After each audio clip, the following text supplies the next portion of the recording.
The story you're about to hear is going to change everything in your life. It will change the way you think, the way you work, the way you relax, how you socialize. It will change every single aspect to your existence here on Earth. This is David, and David was a very nice young man who followed a very traditional path in his life. He did well in school, he went to college, he got a traditionally good job, and he met a very nice girl. David was the type of guy who always did what he was supposed to do. But one day, something awful happened to David that would change the course of his life forever. After his 30th birthday, David went to the doctor's office to get his annual blood test done. A few days later, David received a phone call from his doctor saying that they found an irregularity in his blood and that he needed to get an MRI scan done as soon as possible. The next day, David went in to get it done. He was sitting in the medical room waiting for the doctor to come in to tell him his results. The longer he waited, the faster his heart began to beat, and he could literally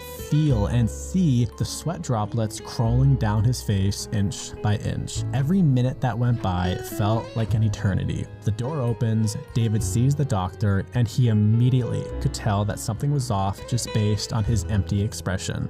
"Hello, David," the doctor said.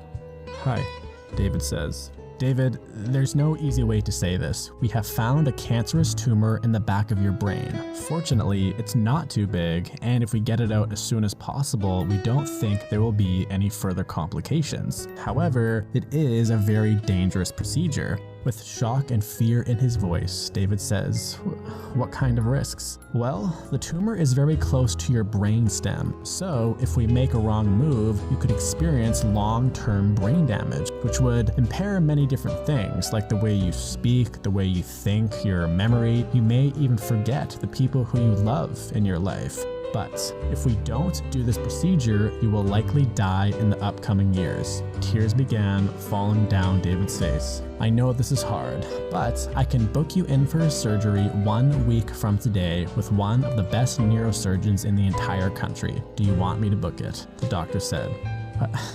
I guess so," David said. "Good luck. My prayers are with you," the doctor said. The following days would prove to be the most confusing days of his life. This situation made David reflect on all the major choices that he had made in his life, like going to school, choosing his career, his girlfriend, even the city he lived in. He literally thought of everything, and the only feeling that he really felt was this weird, dull emptiness that he couldn't even really put into words. The days leading up to the surgery, David completely isolated himself because whenever he saw someone that he loved, he was just reminded of the fact that he may forget them.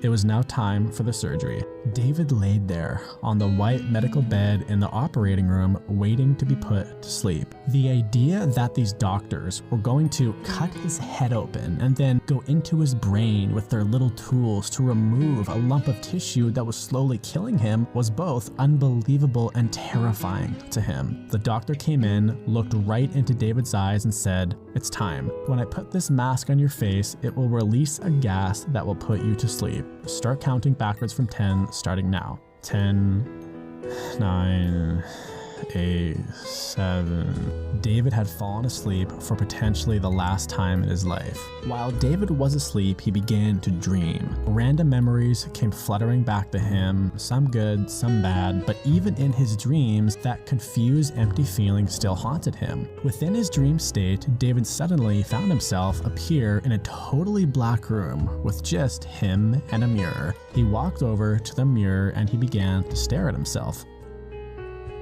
"Hello," his reflection said. "What?